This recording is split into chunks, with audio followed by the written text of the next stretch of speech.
Hello and welcome to Mariology Without Apology. This is Dr. Mark Miravalle, and I am delighted to have with me on this program Mr. Michael O'Neill, also known as the Miracle Hunter. Michael O'Neill is known internationally for his programs on EWTN radio, his many series that he's done for EWTN, and international speaker.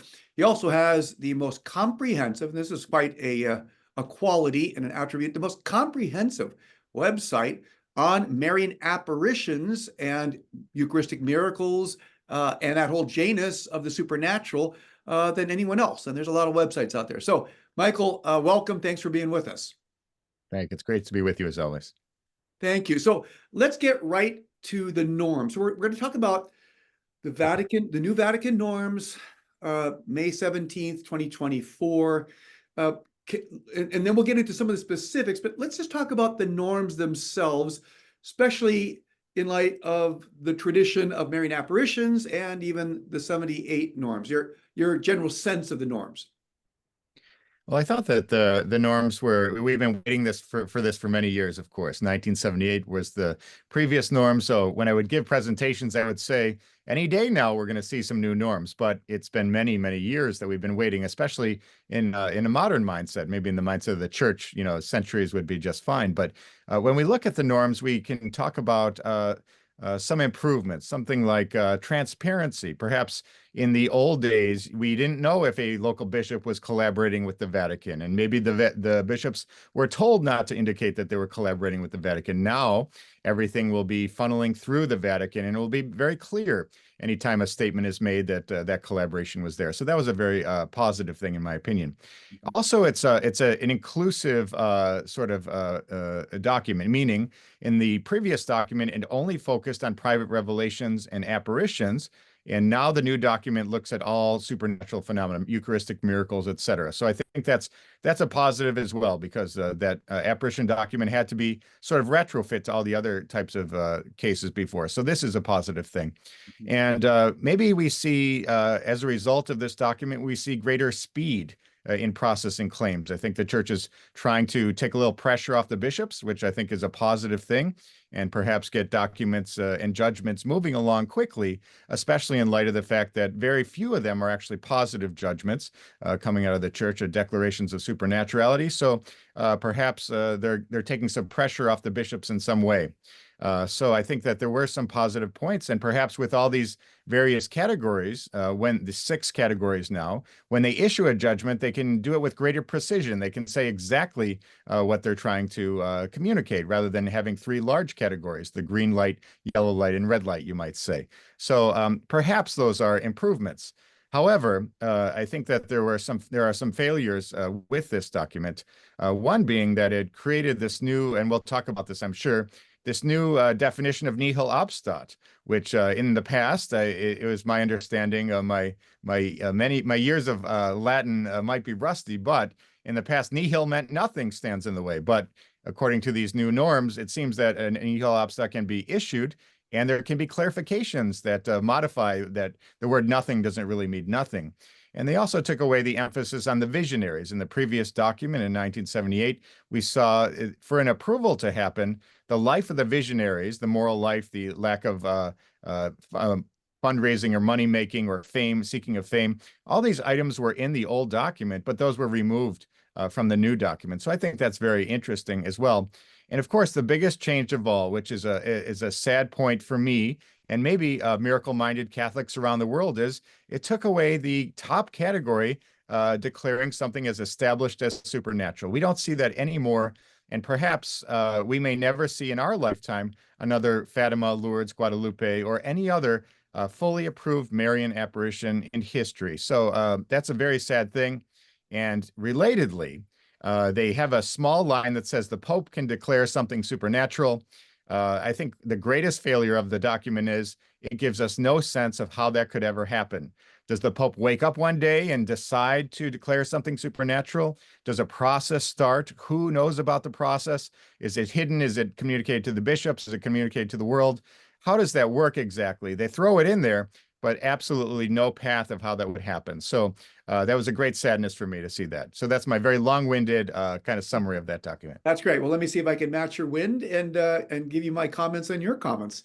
So I would agree that there are some very serious, some major concerns about the new document, both from a perspective of precedent and from a perspective of theology. So, as you said, this is a history-making change to remove the ability of the local bishop in making the first level of discernment. Now, under the old norms, it was still the privilege and authority of the CDF to intervene if they thought that the bishop had not done a proper job. But to eliminate that the bishop can make a discernment, and quite frankly, and I say this all respectfully, and I should also just do a disclaimer, we are both loyal sons of the church, we obey the magisterium, so these are critiques, God willing, for improvement.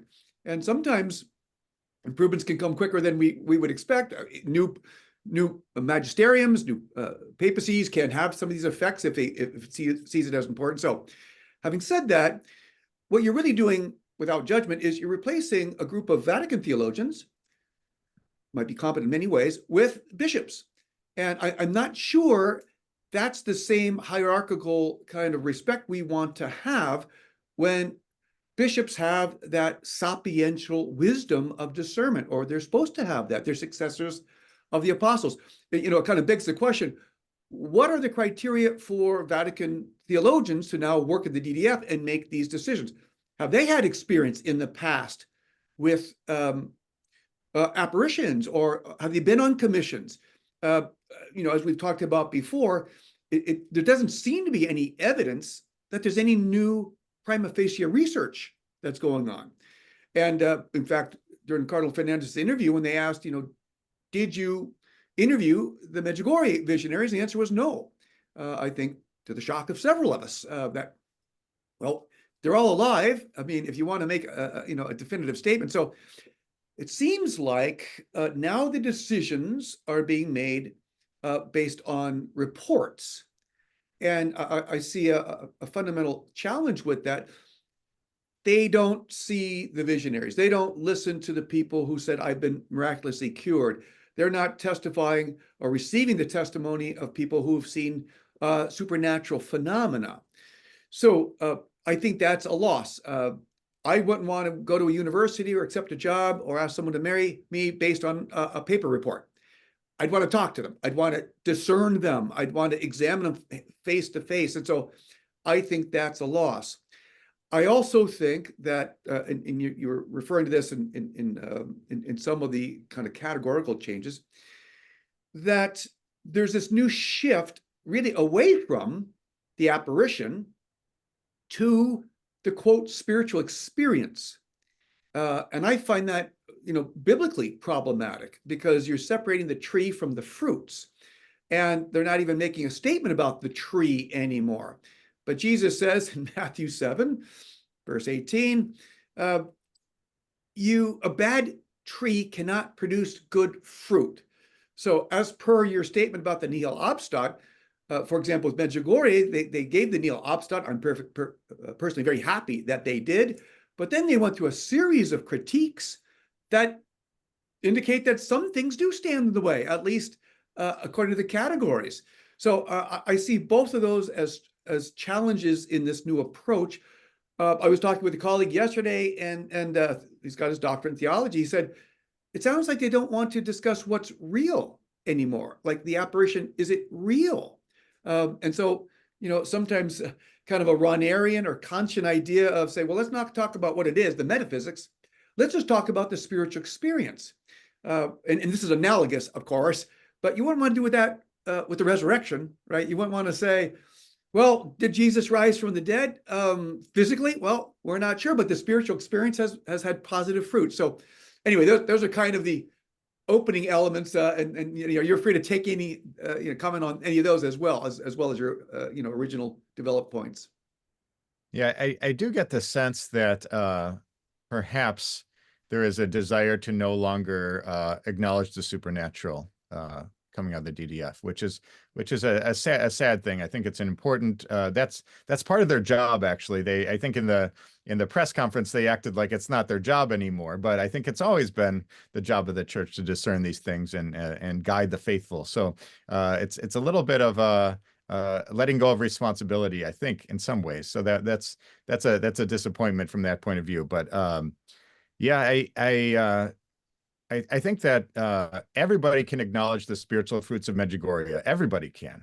And that's a universal thing. Those people who are pro Medjugorje, those people who have problems with Medjugorje, everybody recognizes the spiritual fruits. So I think that's something that was the motivation to release this document, but I still don't understand the timing of it, why it was released now, because nothing really changed. And that's something I wanted to talk to you about a little bit, is that, the day before the document was released and the day after the document was released, nothing really changed. I think the church had shown its support of Medjugorje in some ways. They had established a commission. There was an apostolic visitor there. We see the message of the Pope to their large youth festival gathering. So I think that we've seen that there's some care taken for the pilgrims there, and concern. And the spiritual fruits have always been acknowledged by everyone. So the idea that a document needs to come out now is a little strange to me. I don't know what it accomplished, especially given we see a lot of celebration going on. Advocates of Medjugorje, this finally, since 1981, the church is acknowledging there's something positive going on there. But if you really look at it, the church has clamped down in some ways on Medjugorje, made it more restrictive.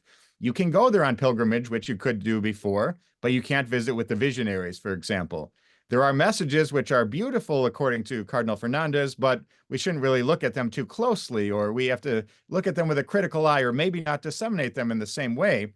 And relatedly, the Vatican has to now examine each message as it comes out before it can be forwarded out to the faithful. So there are some real changes that have happened and put restrictions on Medjugorje. So for all the celebrating, everything is really the same, except that there are more restrictions on Medjugorje. Now, that's just a great point, Michael, and I want to underscore that point, because I love Medjugorje. I certainly believe in its authenticity, and I'm very happy that it got the nihil obstat in terms of the highest category, which is now possible. Going back to your point, I think it's a great loss when a bishop doesn't have a spiritual authority discernment over the faithful. Now, of course, the faithful pray, but the sheep want the shepherd to give their opinion. And one of the reasons that this came out, there were really two reasons that came out, originally, according to the document. One is, we're so afraid that people are going to think that they have to believe in Fatima. Well, it's been the teaching of the church kind of forever that you don't have to believe in a private revelation.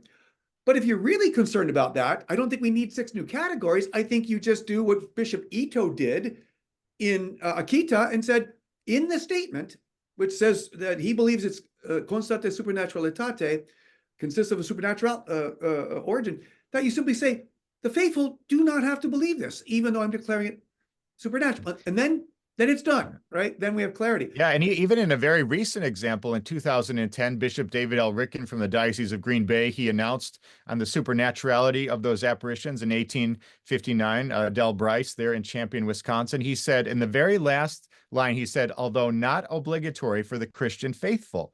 So he acknowledged this, but this is the most recent one coming out of the United States and the only one. And he says, not obligatory. So I'm not quite sure why a whole new set of norms needed to be generated in order to establish that very obvious point that the bishops are making themselves.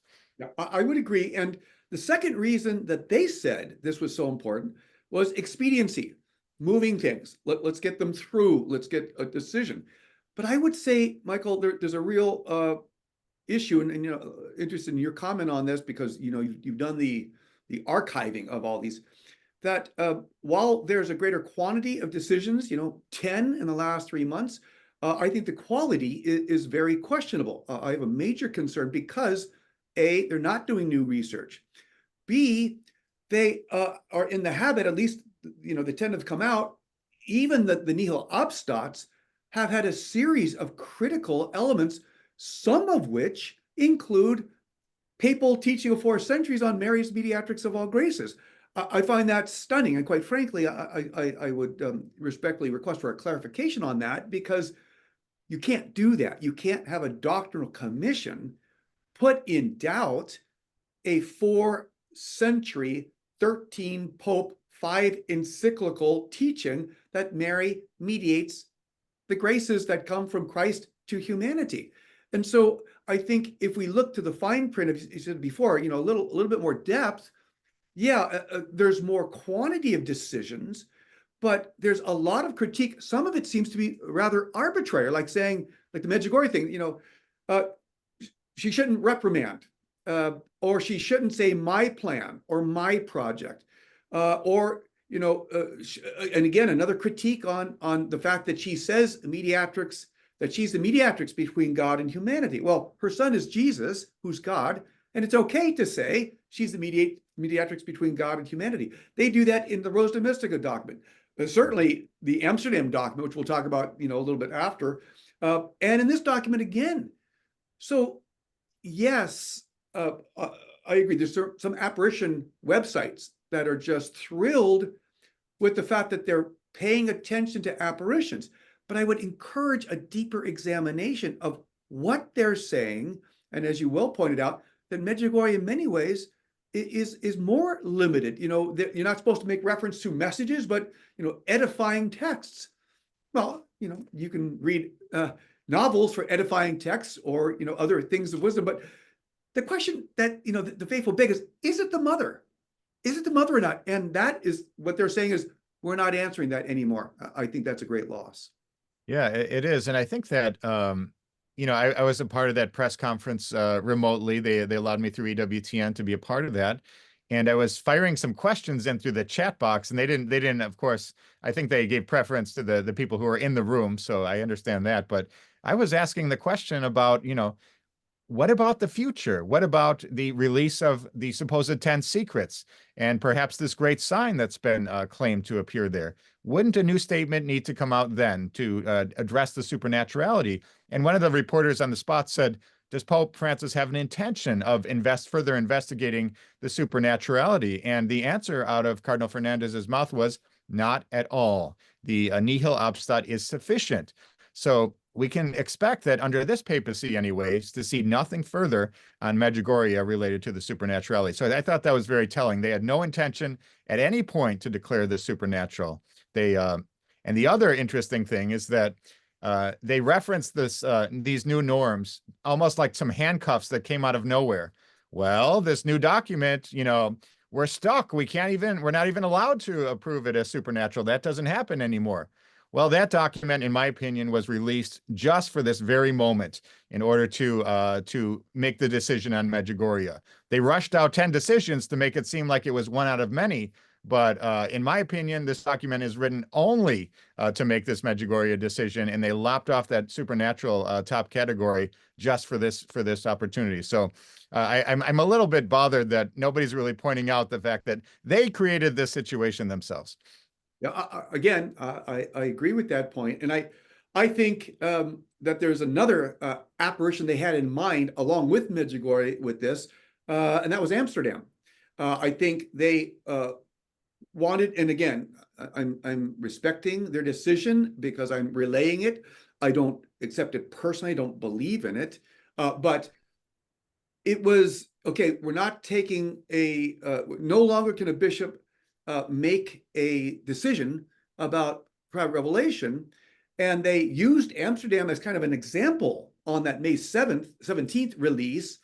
And yet what they failed to include was that it was the Congregation for the Doctrine of Faith itself who approached the local bishop and said, you can have devotion. That over 25 years, Cardinal Ratzinger and his predecessor never said there was a Paul VI statement that makes it constat de non when their websites had non constat in French, German, and Italian. The decision is not fixed for state in German. And so some big inconsistencies, but then when they do release this on July 11th of 2024, the Amsterdam statement, all they say is constat de non, and they, I thought this also was interesting. The press conference, Michael, I was also, I wasn't through the press, but, I was listening to it, that they said, well, and is there any doctrinal issue concerning this? And he said, well, no, there's no doctrinal issue in Medjugorje. Not like Amsterdam, when you have a insistence on the dogma of Mary co-redemptrix. I found that very revealing, because it's not a message phenomena fruits problem. It's an issue that they don't want the dogma. They don't want a definition. But what they're not mindful of is this started in 1915. This started 30 years before Amsterdam, and has just in the last 30 years, over 700 cardinals and bishops, 8 million people. And so it's fair that a magisterium would have a preference regarding a definition. That's fair. But to call it a doctrinal issue rather than a doctrinal preference is misleading.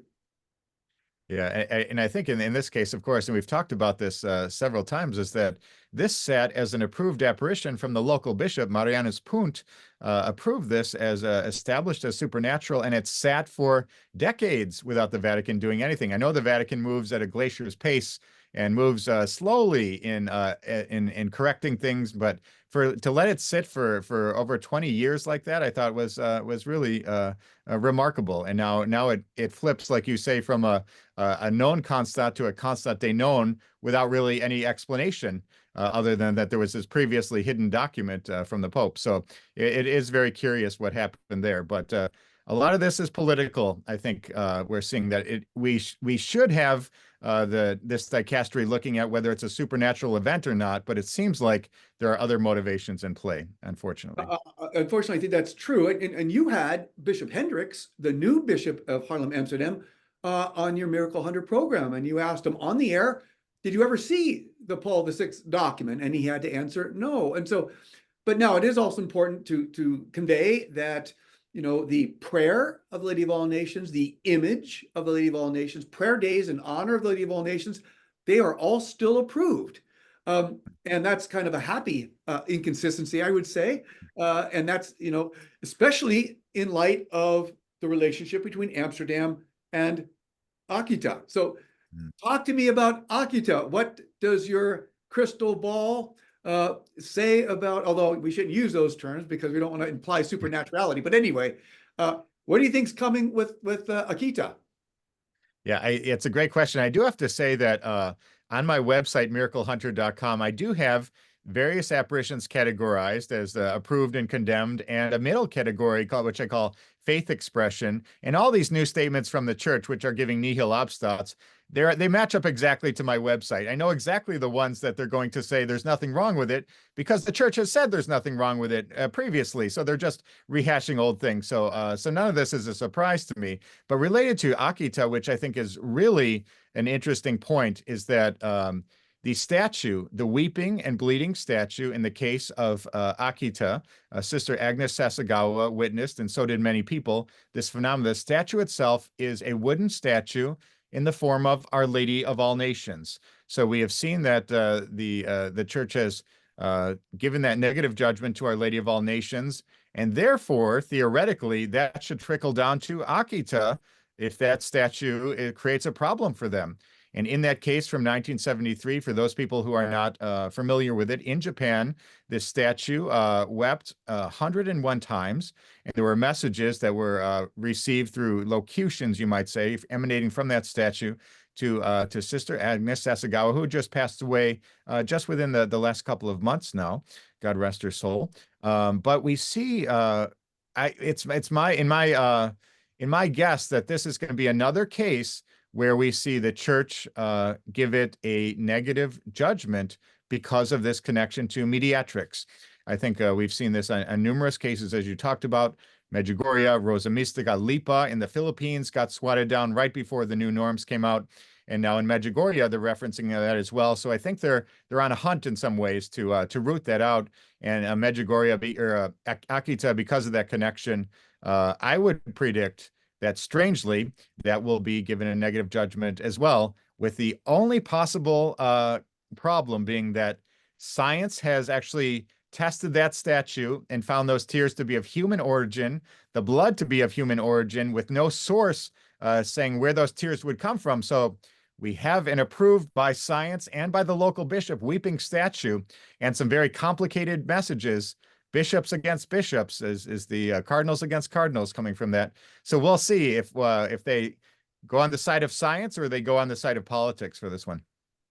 I'm glad that you bring that up. And in fact, you would, I mean, Chesterton would flip it on its head and say, well, look, if Akita is authentic because of the empirical evidence and the weeping and 101 times, not just 101 tears, and miracles have been attributed also there, then you would again conclude to a good tree, and you would logically think, well, perhaps there should be a reinvestigation of Amsterdam, because Our Lady has never in history used a false apparition image or statue image for something authentic.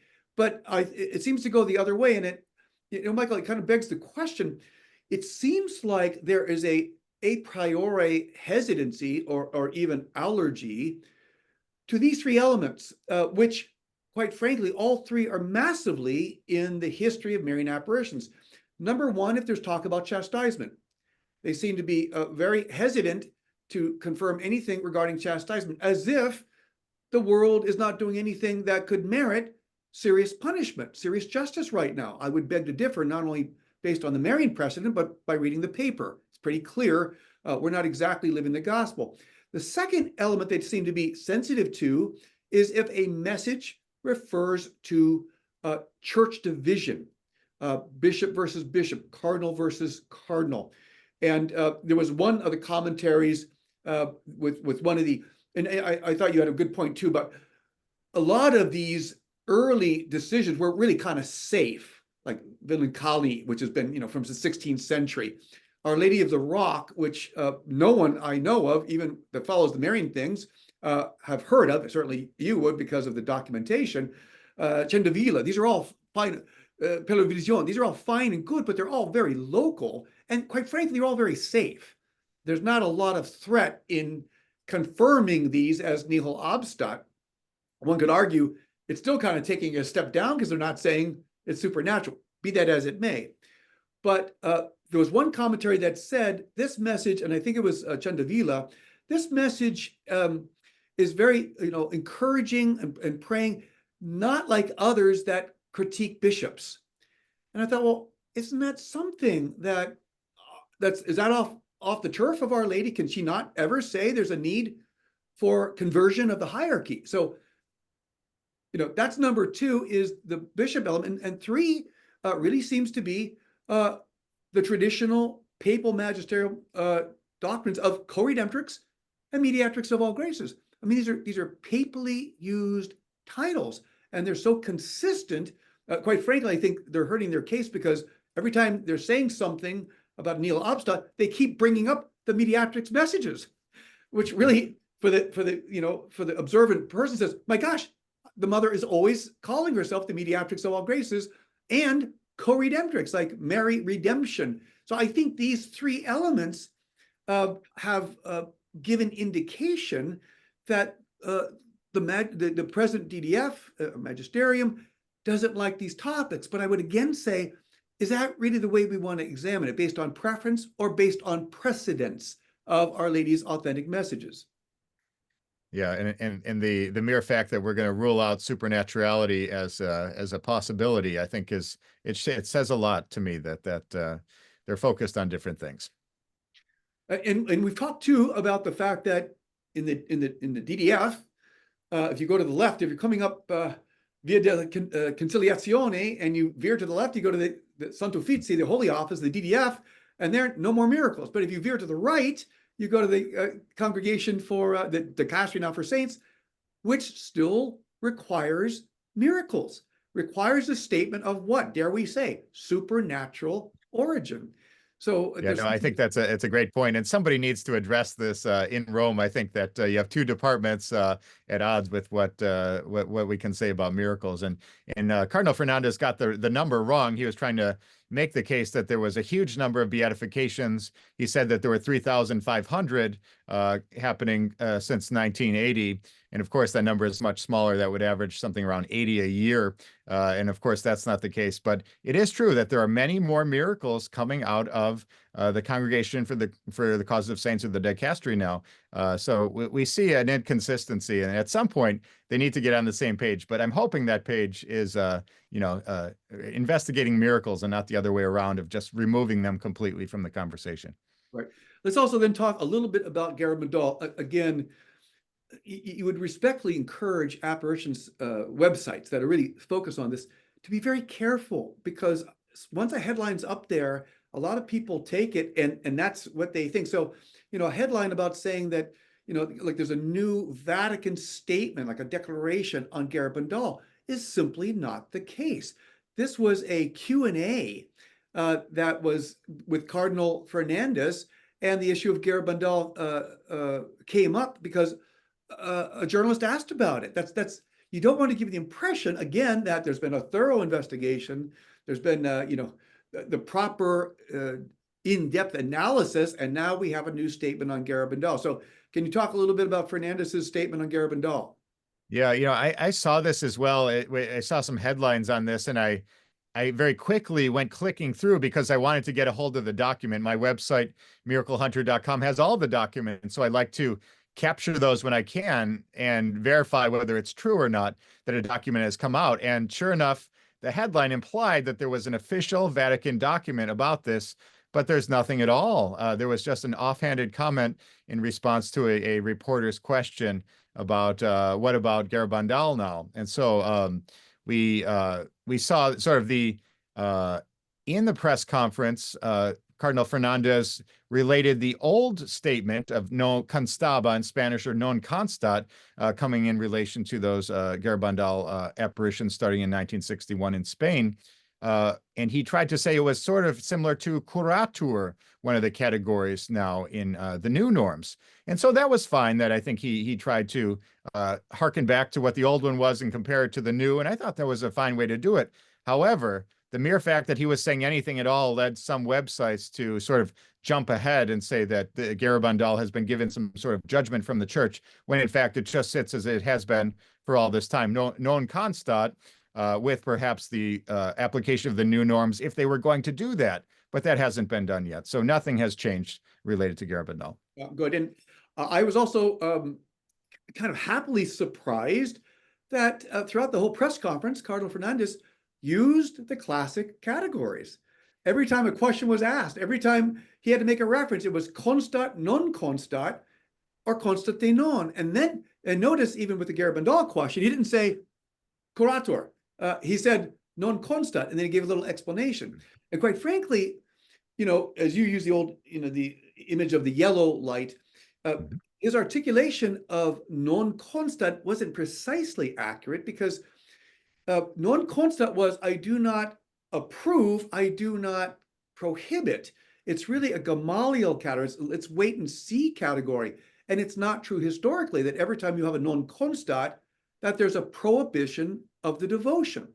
So even there, I thought there was a little lack of precision to say, oh yeah, non constat kicks into curatur, where curatur is a very fascinating category, because it basically says, look, we've got serious problems, but there's reliable fruits. And so we don't want to upset the people of God. Therefore, we are going to have the bishop pastorally direct people away from it. Now, that's a 4-part single third category, but it's not a theologically based category, because if there's serious problems, where are the fruits coming from? I can guarantee you the Holy Spirit doesn't say, I want to find a group of people that are making up messages, and I want to bombard spiritual graces of conversion on them because they have good intentions. That's not the way it works in precedent, and it's not the way it works in Scripture. Good tree connected with good fruits. And I think, of all of it, Michael, of all of it, that's my biggest concern. I honestly think that it's a bit, I'll use this word gently, but I think it's a bit offensive to Our Lady to say, we have to recognize your fruits. 47 million communions at Medjugorje, over 1 million priests visiting, tens of thousands of, so we have to grant that, but we're not going to say it's from you. And I see that as concerning. And I'd also say, this tendency of these documents to not acknowledge that she herself in her messages are saying that she has a unique role in redemption, what we call co-redemptrix, that she's the mediatrix of all graces. But they keep saying her role is only intercession. For example, the Rosa Mystica statement literally said that between God and the human heart, no one has a role of mediation, not even the Holy Virgin herself. So that's not just an application, that's a specific statement. But so it's only maternal intercession. So think of your mom for a moment, Michael. I'm not getting too personal here, but let's all think of our mothers. And let's say we say to our mothers, I don't grant that you suffered for me any time in my life, not through gestation, not through labor, not through life. I don't grant that. I also don't grant that you ever had a role of formation or education or nurturing. I don't remember you ever giving me a meal. But I will grant that on occasion, you interceded for me. You talked to the principal, you talked to the coach, you got me on the bus, whatever it is. Because that's analogously what we're doing here. We're denying co-redemptrix and mediatrix, and we're just saying only intercession, and not even identifying how it's different than the Little Flower or St. Max or Padre Pio. Now, they're all great. I love them all. But they would all want us to say, oh, we don't do it like the mother does it. And that's why the popes have taught this for, again, 3 and 4 centuries. That's why it's very concerning to take away Our Lady as the co-redemptrix and mediatrix of all graces from the fruits which she's giving in such a generous fashion at places like Medjugorje. Yeah, no, it's amazing. It's amazing what's happening right now. And in the time we have left, I'd love to ask a question back to you, which is, I think that we have this new document, these new norms that came out, and like I say, I think they were written for Medjugorje specifically. But in the past, in the 1978 document, when the Vatican flagged the visionaries, when the Vatican flagged the messages having some problems at all, what judgment would an apparition be given? What I mean to say is, it wouldn't be given this category of non constat if in the old document they said, well, there's a problem with the visionaries. It would go to constat de non at that point. Or if they had said that the messages contain some errors, they would say it goes to constat de non. It wouldn't be non constat at that point. So what is your assessment of this new these new norms and how they are applied to Medjugorje? How would the old norms have been applied to Medjugorje, given that what we know the Vatican was thinking about Medjugorje? Right. Well, you're bringing up a lot of what I can only call inconsistencies in decisions that have come out of the DDM. So let's go back before the 1978 norms. Let's go back to what the 1978 norms are based on. Well, they're based on the writings of Cardinal Lambertini, to be Benedict XIV, in his 5-volume work on mysticism. And in that work, he says that the message fundamentally should be correct. Now, he will also say there can be some minor doctrinal error based on the humanity of the visionary. So basically, don't throw out the baby with the bathwater. And, the example that's often used is, which is not even confirmed at all historically, but that St. Catherine said that Jesus said that my mother was not immaculately conceived. So realize that's at a time before Sixtus IV says anything about the Immaculate Conception in the 15th century, and you got the Dominican-Franciscan battle that's going on, right? And the Dominicans are against the Immaculate Conception at that time, and she's a third-order Dominican. Be that as it may, Lambertini uses the example of saying, look, you could have some minor doctrinal error. I bring that up because in the Medjugorje document, he admits that you could have some major doctrinal errors. You could have big mistakes. There could be even heretical things in there. Well, that would never fly, not only constat de supernaturalitate, but it would very much question non constat, because yeah, it goes the other way at that point, doesn't it?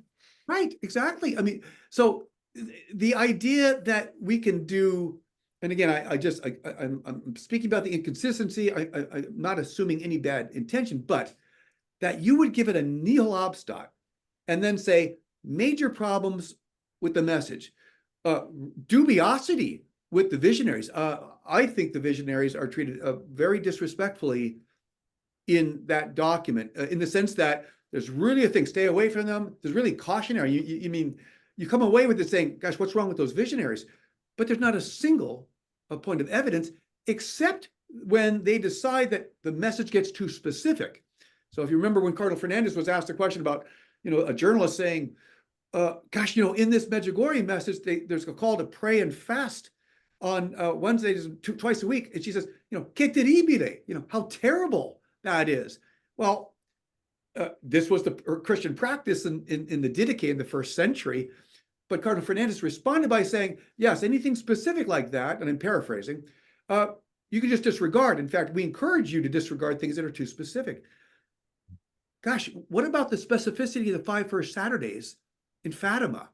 What about the specificity during the fourth apparition on August 19th in 1917, when Our Lady says, when Lucia says, what should we do with the money? Well, okay, make 2 litters, you and Shinto with 2 other girls, Francisco with 3 other girls, and then you bring them up, and then you're going to have a feast. My point is very, very specific.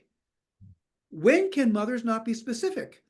And why that's used as a clear indication of danger, caution. So yes, I see you've almost reduced the purpose of, pre oculis habeatur, the second category, and curatur, because you're giving the highest level to something which you're saying can have major problems doctrinally and problems with the visionary. So once again, I'm very happy that Medjugorje got the highest category, but I see it as rather significantly, essentially inconsistent with the categories that they came up with. Yeah, it's so fascinating. Final question for you. I know we're short on time. It'll be another. Hey, Michael, this chance is my program. I'm supposed to ask you questions. No, go ahead. You're fine. So, related to what you said about sometimes visionaries can receive a message, perhaps, and through their human interpretation, they can convey those messages inaccurately. There could be some problems with it. And that makes total sense to me when a mystic has received locutions or visions or inspirations, and they share those, and maybe they're not exactly 100% what we would want them to be. But what about in the case when there are 6 visionaries all receiving messages? How do we explain the inconsistency or the things that we should ignore when 6 of them supposedly are receiving the same message? How does that work? Yeah, it's a great point. And there's not a single case of all 6 of them receiving something that is in any way doctrinally questionable or outside of Marian apparition precedence. I want to keep screaming that, because that's the way you discern these things. This is not the first reported apparition. You have to look to Miraculous Medal and Guadalupe and Lourdes and Fatima and say, what's the voice of the mother there? What's the phenomena there? What are the fruits there? And so, I mean, it's like a lawyer starting his law practice saying, oh no, I don't know anything about precedents, nor am I going to use precedents and any legal precedents. You don't do that in the church either. And so again, the concern is that these are objective things you're bringing up. 6 visionaries individually receiving something like fast on Wednesdays and Fridays, but because it's not something that's a preferable practice as seen by some, and again, best of intentions, but you can't say there's a doctrinal problem with calling people to pray and fast. Jesus says the bridegroom is gone, then they'll fast. Well, it's been 2 millennia, so we shouldn't be surprised. He's calling people to fast. So again, I see that as not looking at the bigger picture of the empirical studies, University of Montpellier from France, University of Milan, testing the visionaries at Medjugorje and saying, look, we can't say it's the Blessed Mother, but what we can say empirically is that they are all speaking to someone outside of our time-space reality. That's what should be also taken into consideration if you're going to do a thorough comprehensive evaluation, and if you're going to be dishing out new decisions. Yeah, and it just strikes me that they could say that the problem, if there are problems with the messages, it's because the individual seers are misinterpreting them or communicating them improperly because of human experience. But when there's 6 of them, what's going on exactly? Are those approved messages or are they not? And if they're not approved, shouldn't it get something besides a nihil obstat? And if they are approved, why mention them at all? So it's a complication for me. Yeah, I agree. And going back to the old system, not to be nostalgic, but the constat, non constat, constate non has served the church pretty well for well over half a millennia. People could say, well, but it takes a little bit longer for a decision. Maybe that's okay. Maybe it's okay to have a longer non constat evaluation. I personally would much rather have the old categories than quick decisions, which have the appearance of being rather superficial at times, and not having new research. And so how much of discernment are we really getting? To your point about September 18th versus September 19th, what's different with Medjugorje? Well, there's a certain formality, one could say, but that's not any. Nothing has really changed. Nothing in practice has changed at all. It's the same phenomenon. So again, I rejoice in that, in the positive headlines. But again, I would caution apparition websites to be standing up and applauding these new norms. Again, everybody can make their own call. But my concern, Michael, is that when there's such attention and such, perhaps lack of critical examination of what's coming out, it's a setup potentially for what can come out in the future, things of which could be very negative, like a negative statement on Akita, because they don't like the idea of fire falling from the sky, or they don't like the idea of cardinal versus cardinal, bishop versus bishop. And that's my concern about too much enthusiasm, to use Ronald Knox's concept, about, yes, the Vatican at least is concerned about the mystical and supernatural. I would say sic et non, yes and no. Concerned, but I'm not sure we're getting more discernment. And I'm a little concerned about raising people's expectation that anything comes out is almost infallible, because, I want to end by saying these are disciplines. Disciplines are to be respected. They're to be obeyed. But I can absolutely keep my personal belief in the authenticity of the Lady of All Nations while respecting the church's present status, which has changed 4 times. Why can I do that? Because a guy named Karol Wojtyła did it for Divine Mercy. For 20 years of prohibition, he continued to believe in Divine Mercy. So was he being disobedient, John Paul II? No, he was being faithful and obedient and then working to have it overturned. Padre Pio, if you believed in Padre Pio during the 10 years when he was prohibited from public access, and which, by the way, was approved by Pius XI, and the Divine Mercy prohibition was approved by Pope Saint John the 23rd, even papal approval doesn't mean a discipline cannot change. I would just say, honest evaluation, we can be excited, but let's not act as if these new declarations are infallible, because they're disciplines, which can always be changed. Well, this has been a lot of fun. I appreciate this conversation today. Yes, Michael, too. I always maintain that at conferences, the conversations during the meals are even better than the conversations that are given. And I feel like that's what we did today, because these are things that are important to us. We love Our Lady, and important to the heart. The church is important. So thanks for your expertise on this, and continue to do the great job in terms of authentically representing the supernatural to the world. So thanks for being with us, Michael. Thank you so much. All right, God bless. And thanks for your listening. And we will continue with Mariology Without Apology in the future. God bless you all.